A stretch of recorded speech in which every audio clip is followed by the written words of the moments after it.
A clash between pro-Russian demonstrators and police in eastern Ukraine is another sign the crisis is deepening. Russia's decision to go ahead with Sunday's referendum for Crimea to secede from Ukraine triggered a quick U.S. response. President Obama ordered more sanctions, freezing the U.S. assets of 7 Russian officials and 4 Ukrainians who helped destabilize Ukraine. We are imposing sanctions on specific individuals responsible for undermining the sovereignty, territorial integrity, and government of Ukraine. We're making it clear that there are consequences for their actions. Russian President Vladimir Putin is not among those named, but the list includes some of his top advisors and others U.S. officials describe as Russian government cronies. U.S. officials hope the sanctions, along with a drop in the Russian stock market and a falling currency, will cause Moscow to change course in Crimea. President Obama warns there could be more sanctions on the way. Going forward, we can calibrate our response based on whether Russia chooses to escalate or to de-escalate the situation. Now, I believe there's still a path to resolve this situation diplomatically in a way that addresses the interests of both Russia and Ukraine. The U.S. wants Russia to pull its troops in Crimea back to their bases, allow international monitors, and open dialogue with the Ukrainian government. There is no sign Russia is budging, and the concern is that after the referendum, its next move may be to annex Crimea. In the meantime, Ukraine's parliament on Monday approved a plan to mobilize 40,000 reservists. Luis Ramirez, VOA News, at the White House.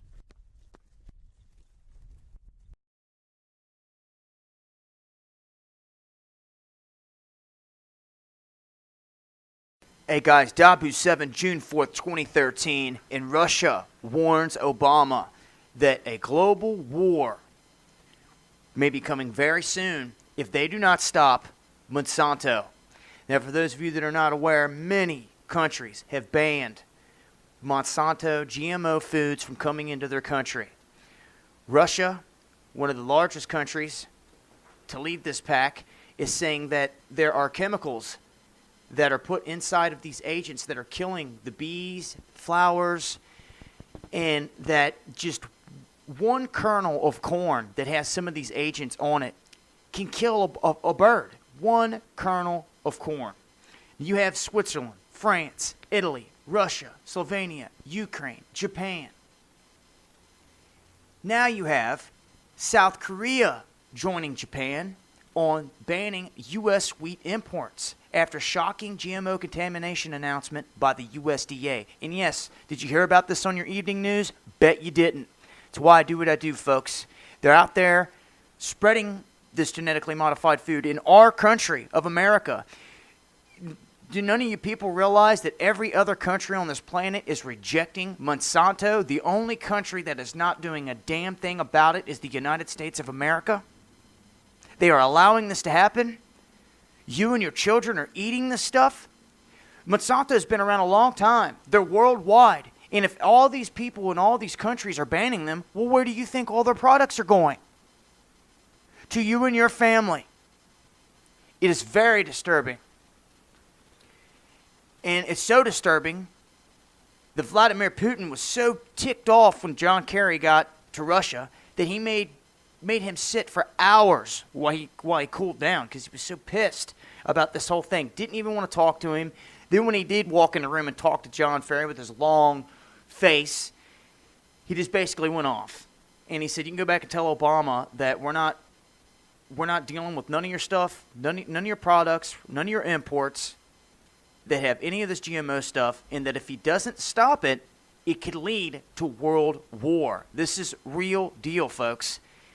Because once you start planting these things and they pollinate to another plant, everything becomes contaminated. Everything. So you want to talk about a worldwide famine? They're creating it.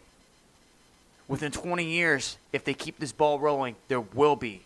By 2020, there will be a worldwide famine, and they will have control of all the world's resources because they basically gave you a bunch of fakes.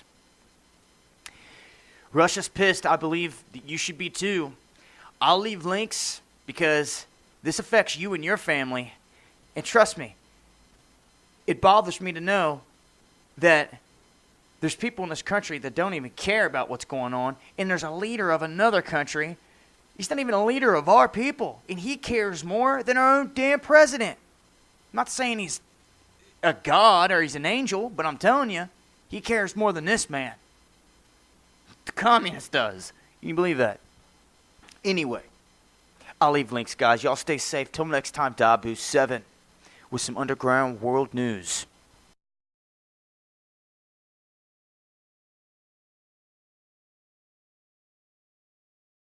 An offensive against the media war. But if you want to avoid only these two parts, and if you really want to avoid people get too irrational in your own support camp, you really need to be self-critical. And if you are so, you don't damage yourself. Self-criticism is always very, very valuable for those guys who are strong in themselves. And Russia can and is strong in itself. If it's strong enough to throw 11 billion American or foreign bonds on the market, it is also strong to throw self-criticism as some kind of firewall, securing backbone content bonds on the media information market. And that is how real media war is working. If you are self-critical, you are strong.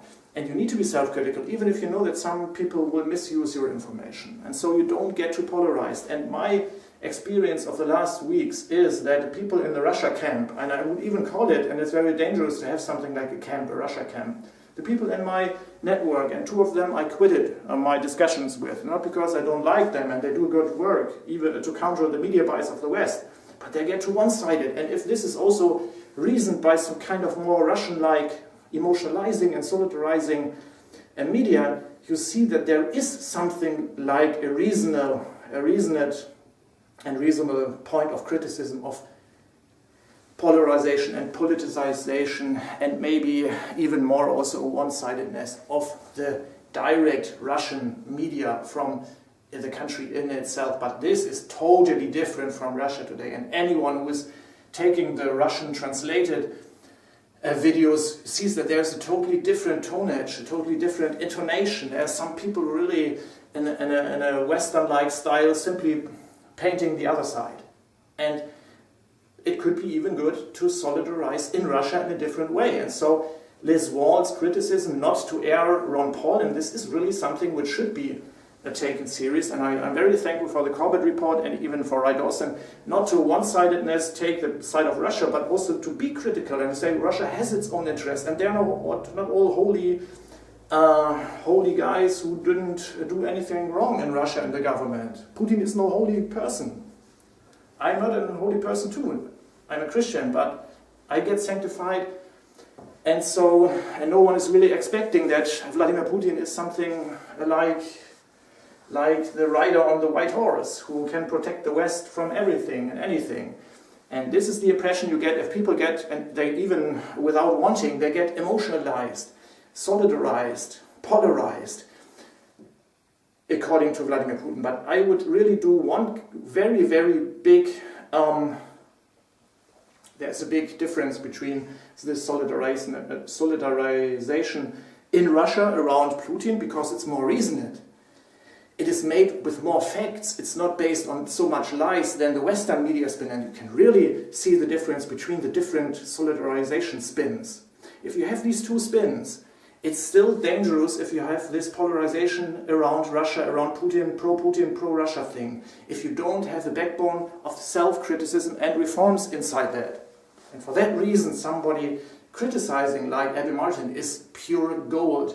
And it's even more pure gold to have someone like Liz Wall when she is able to, and for that I would simply name it as a mistake of Russia today, to air the thing with Dr. Ron Paul. And a good and strong and bold media reaction to this would be, what should Russia today now do? It should prove the opposite. Air the things Ron Paul has said to Liz Wall. And if you couldn't do so, you simply take this transcript and you read it, and you try to work on this issue. You really try to show that this could also be something where you, as a news channel, can be polarized. And so you take the glue out of the fire. If Barbara Nuland is trying to put glue against Russia inside the fire, Russia today is not doing, we are taking our own fire and gluing it, and now we see what is the biggest fire. No, you take the glue out of the fire, because you prove that you are self-critical. You can hurt yourself. And yes, if you do a mistake, or there is something in it, even if it's not a mistake, like Liz Wall has described it as a mistake, and so it's not a hurt with a knife, but something like a piece. You still are able, because there is not so much truth in the criticism of Liz Wall than she made out of it, from my viewpoint, you are still able to do so. Be strong and self-critical would be my advice if asked for, or my thought about Russia today and about Russia and about Russian media.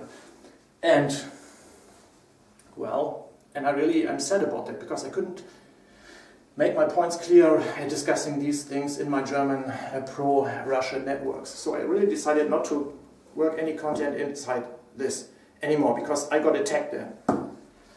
And I've not gotten attacked because these people have been brainwashed in the way American media sometimes brainwashes.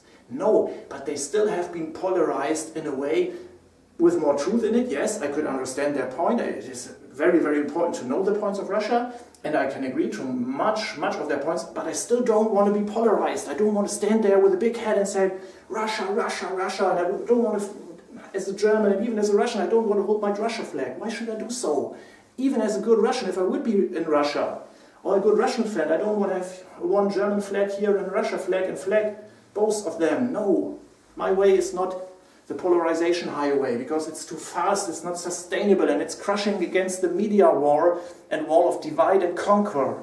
If you use the method of those who you criticize, you will always lose this battle. And so from my viewpoint, Russia needs to be self-critical, it needs to be rational, it needs to have some kind of different media, even inside Russia itself. So if you always get yourself emotionalized, and these guys are not one group, they are not all in this group, and so it's only an indicator, not all of this group, which have been in my networks, are in the same way and mood being polarized, by no means. And most of them rationally are simply countering all the media bias, and then they take the media reports of the West, and then they say, well, this is again this and this and this media spin and manipulation. And they are right with their criticism, but don't get polarized. Because if you do get polarized, you don't win if the media bias and the spin is against you like it is right now, according to Russia. Because then if you do something wrong, who is going to take it out of context? As we all have seen with the media. They don't forgive and they don't forget, even if in the same way Anonymous is also not forgiving and forgetting. The media is simply taking it, and they don't even do it with a right to do so. And so this is not something which is something if you're that you are not really strong and clear in your position. That's why I said, according to Yanukovych, and I made this point month ago, or at least weeks ago, and same thing according to Russia, you need to have a clear red line, you need to have a clear, strong position in acting, not in words. You don't have to be the pussy always walking back, or someone who's fearing. No, you have to be clear, you have to draw a red line, you have to show the border to the Americans. But if you do so, if you prepare for doing your red line thing against the really mighty American, German, European media and money and corporate interest spin machine, you really should be able to be self-critical, and you should do the best out of the negative things. If you get hurt, you don't fight back in the typical way, because if you fight back in the linear way, and Russia today did a really fair point from my viewpoint with their news, with what they have declared, but then it's always too late. And for sure it's a shame that Abby Martin is mistaken and misused in that way, as she has been. And surely she has also been part of, without her willing and wanting, of the thing which Liz Wall has made out of it. And so it's a spin in itself, it's a spin coming out of a spin to put some anger between Russia Today and Abby Martin, because those in American media, they don't like Abby Martin be hosted by Russia Today or anyone. They don't really like anything Abby Martin is saying, so they're not quoting her and building and pushing her up because she is a hero against Russia, or because they like her, or she's such a trusted media brand for them. She is, but anyway. And so you really you need to have some kind of self-critical backbone, and well, I would simply discuss openly what Liz Wall has criticized. I would simply go to the root of it, and I would simply say, okay, we check why she has gone. We self-critically question ourselves if we are not able to be, and that's something that people will forgive. Even people who are pro-America will forgive this. If you're honestly going to that, and if you say, okay, we ask ourselves, because we are state division and we have directions here, and this is something which everyone will understand and will also see the same way, and then there is no big deal out of it. The media has spinned,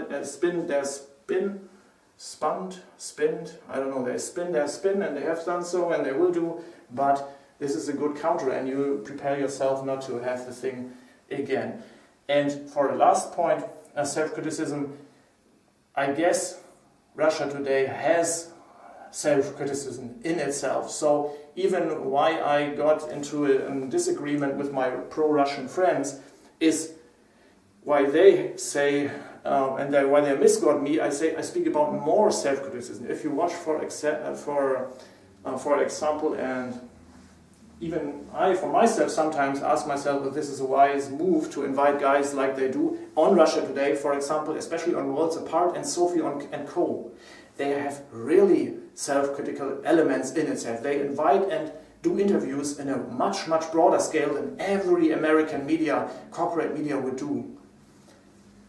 They are hugely self-critical. If you watch these two shows, for example, you will find, I don't know, maybe 15 to 20% of the guests they have are clearly able to build up their own bubble, media lie, bias world. And so, if you then listen to Worlds Apart, I forgot the name of this Russian host. It's not Shevardnadze's daughter, Sophie Shevardnadze. She's doing Sophie and Co, as the name of the show already says, and it's, if you watch this, well, that's nonsense. And even what I say is then nonsense, because they are self-critical then. But also do it not only in the shows, but do it on the news. Do it in Russian news, in Russia itself. Don't polarize in the way you do, but also be self-critical. And then reform things in Russia what I would reform and Western people would reform. And why not doing so? Because if you're strong, you're strong. And Russia is strong. It has unified in itself.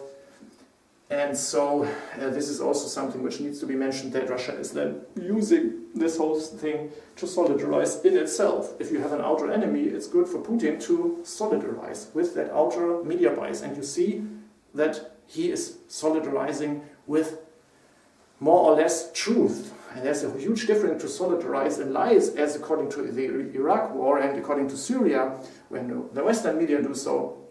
And if you compare it, and if you're doing it on a basis of truth, of much truth, or at least in the main line truth, which is also politicized, because what is truth? Truth is politicized, sometimes more or less. What is the fact? With the snipers, for example, it's not only nationalists and neo-Nazis. So the overemphasis on the how would you say that? How the group is, how the parts of the groups are, how the group is constructed in the West Ukraine, in Kiev. There are nationalists inside, yes, and mainly it is driven and made militarily successful by these nationalists, and they are Nazis, yes, and for Svoboda members in the government is more or less a clear color of a nationalist interim, not really legitimated interim government, but it's still not good to solidarize in it and to polarize in it. And well, I have a good easy word, because I'm not a Russian and I'm not Putin, and I don't have to win this war, even according to my own population. And for sure it has a good reason to do so, because Russia knows that the spin is in the end also trying to spin against Vladimir Putin inside Russia to destabilize, to do regime change. And for that reason, he tries to make the most out of the attacks against Russia inside the Ukraine, if he voted and sees this whole thing also as an attempt against Russia. And he is right in doing so. It is targeting Russia, for sure. If you use and instrumentalize and emotionalize Ukrainian nationalists who have always been anti-Russian, this is from the first day on something against Russia. And by that, it's easily understood why Russia is so pissed off or is so angry.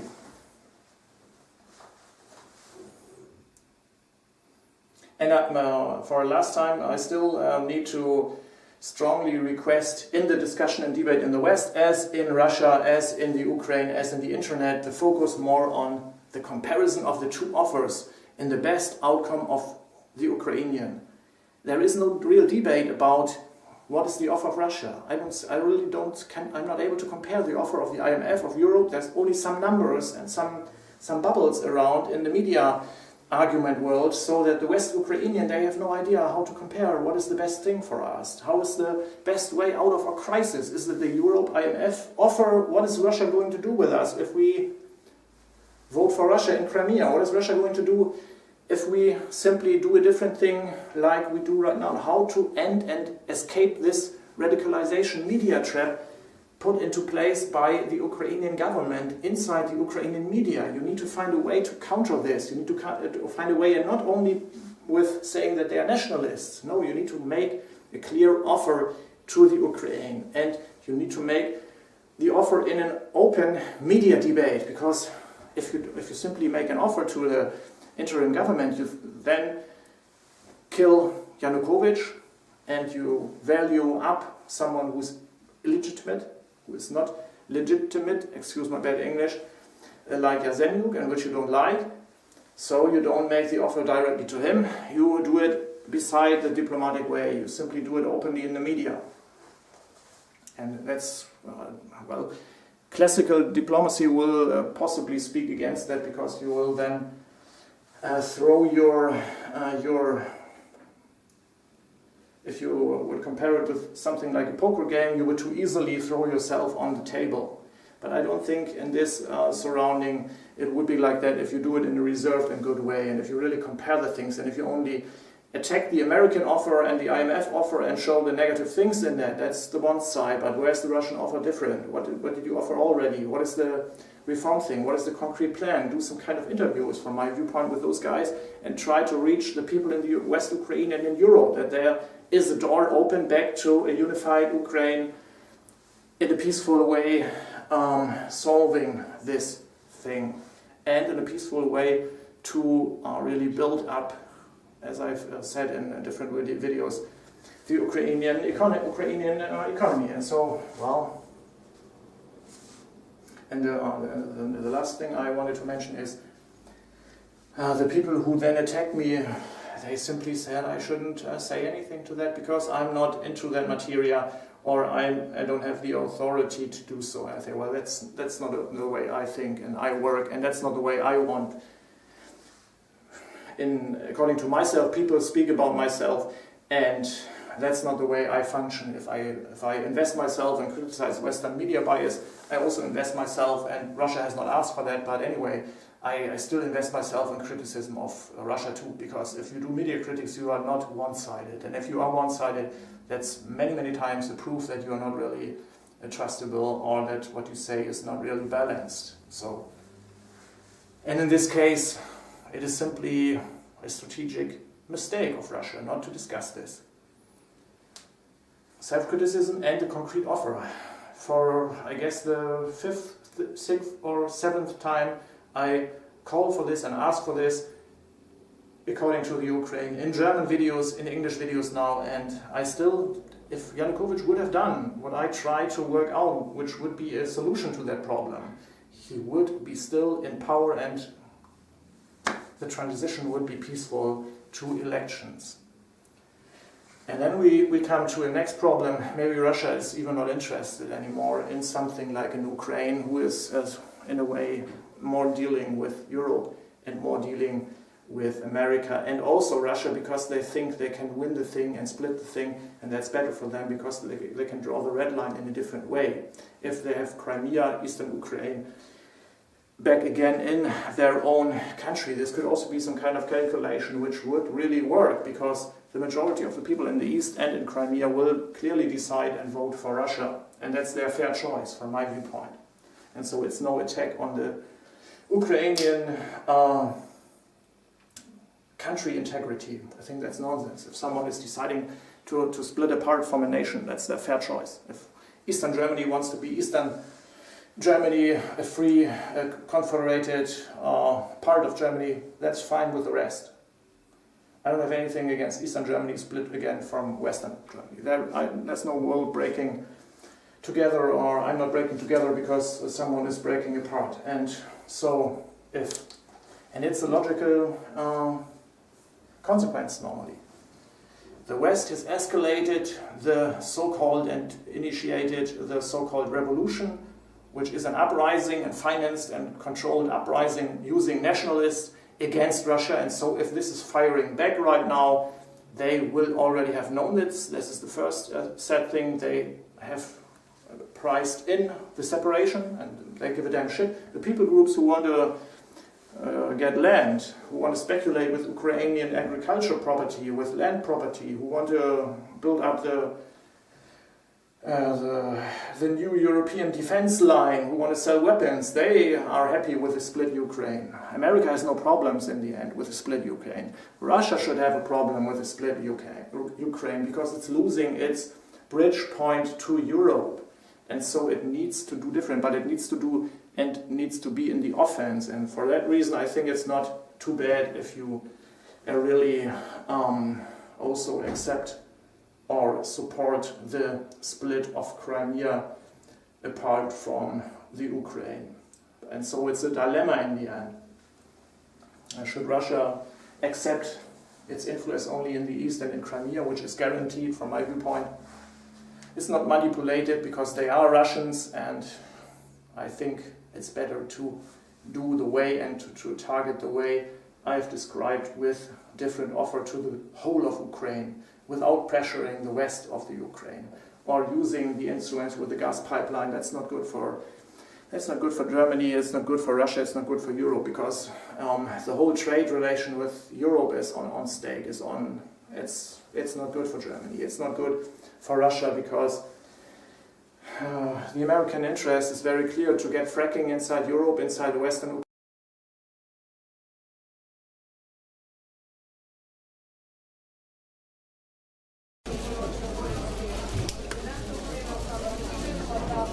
This is the red alert. This is not the threat. This is actually the declaration of war to my country. We are on the brink of the disaster. There was no any reason for the Russian Federation to invade Ukraine. And we believe that our Western partners and the entire global community will support the territorial integrity and unity of Ukraine, and will do everything they can in order to stop the military conflict provoked by Russian Federation in Europe.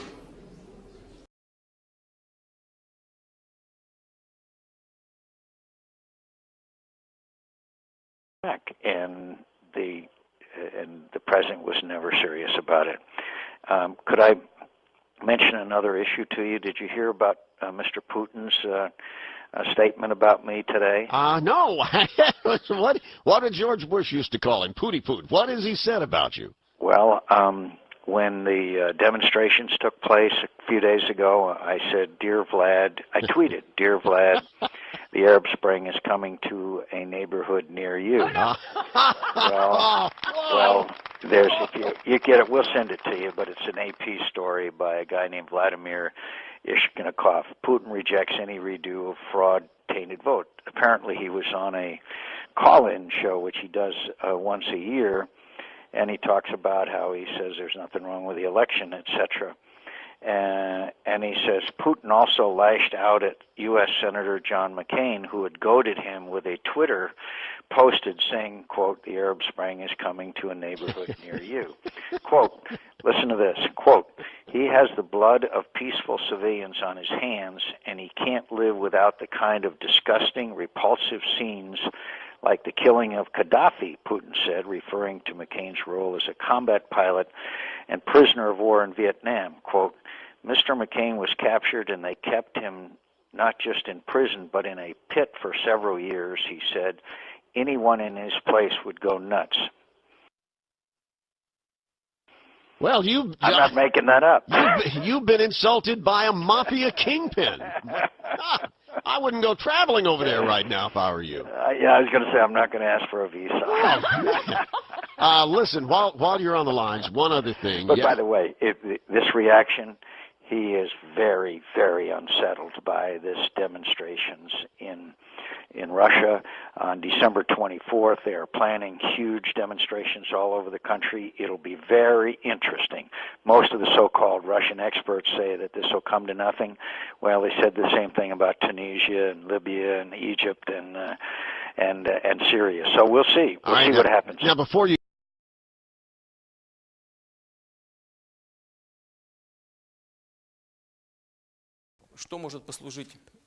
So what could trigger a possible use of military force? Of course, it's only in extreme case.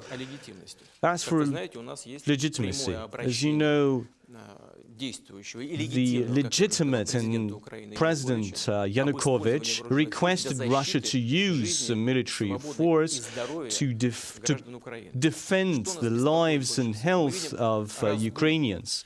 So our major concern is the orgy that is happening and so many nationalists and radical extremists that are rampant on the streets of Kiev. And you, the media, might have seen that one of the regions was chained on a square, handcuffed to some fixture in the winter. It was cold, it was freezing cold. He was later holed up in a basement. He was tortured then. So what's happening? How do you define that? Is this democracy? Is this an expression of democracy? He was appointed just recently, in December, that governor. And even if all the authorities, are corrupt, as we might suppose, as might presume, has not been able to, rob anything.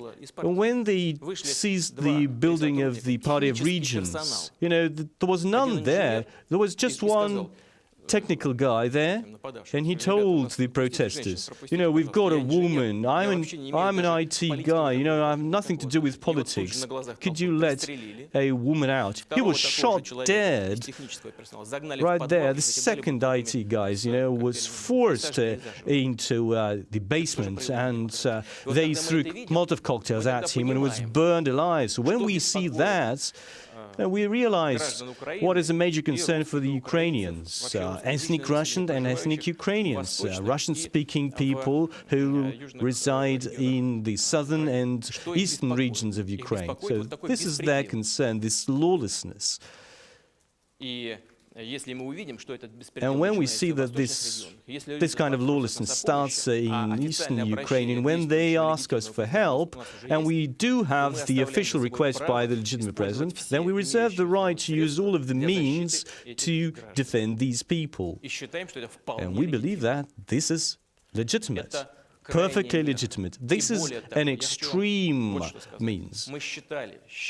We believe, and we will believe, that Ukraine is not our closest neighbor. It's our fraternal nation. As for our armed forces, it's brothers in arms, friends. Many of them have known each other for many years. And I'm convinced that Ukrainian personnel and the Russian personnel will will not be defending different sides of barricades. They will stand on the one side of the barricades. Are you concerned that a war may break out? No, this does not concern me because we are not going to go to war with the Ukrainian people. But there's the Ukrainian army. Okay, listen to me. Listen to me closely. I want you to understand what I say. If we make this decision, we will make it in order to protect the people of Ukraine. And how can army shoot at their own people? How can they shoot at women and children? Our soldiers will be standing in front of them. Who can give such an order?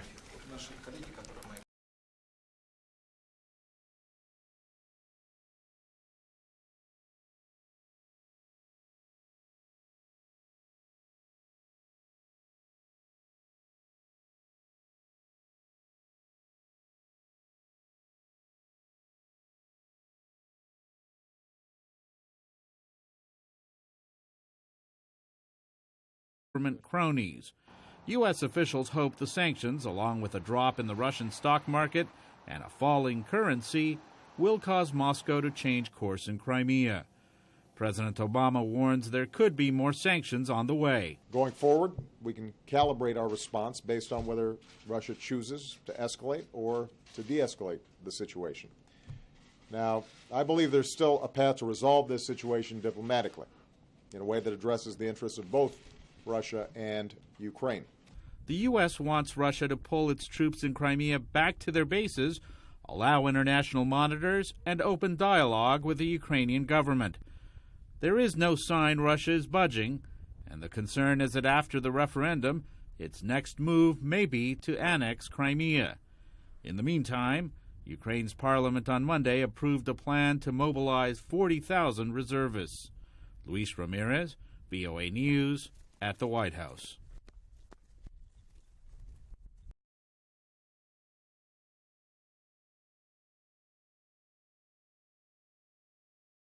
Hey guys, Dabu 7, June 4th, 2013, in Russia warns Obama that a global war may be coming very soon if they do not stop Monsanto.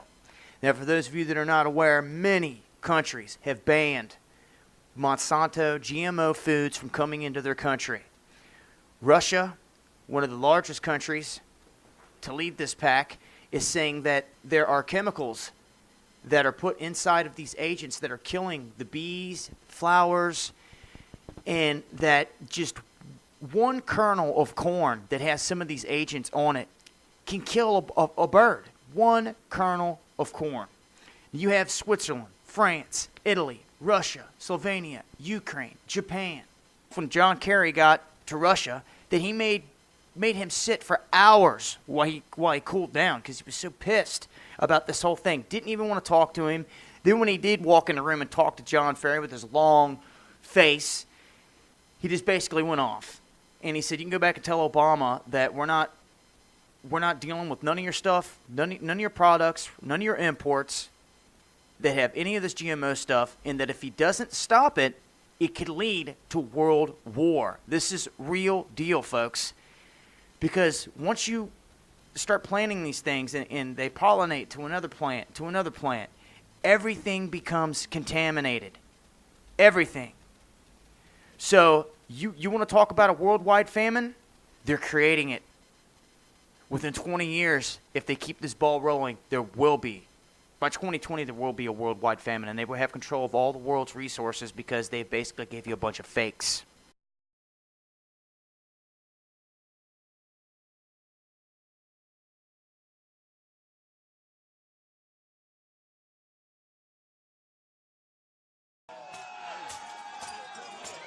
A clash between pro-Russian demonstrators and police in eastern Ukraine is another sign the crisis is deepening.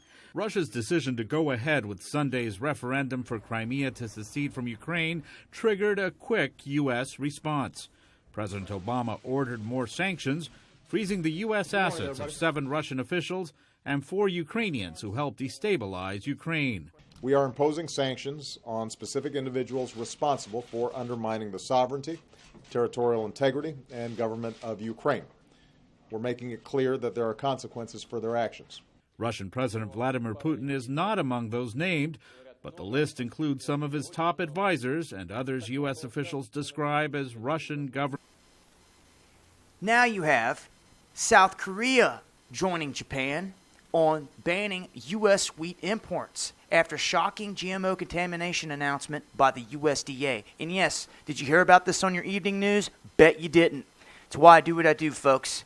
They're out there spreading this genetically modified food in our country of America. Do none of you people realize that every other country on this planet is rejecting Monsanto? The only country that is not doing a damn thing about it is the United States of America. They are allowing this to happen. You and your children are eating this stuff. Monsanto has been around a long time. They're worldwide. And if all these people in all these countries are banning them, well, where do you think all their products are going? To you and your family. It is very disturbing. And it's so disturbing that Vladimir Putin was so ticked off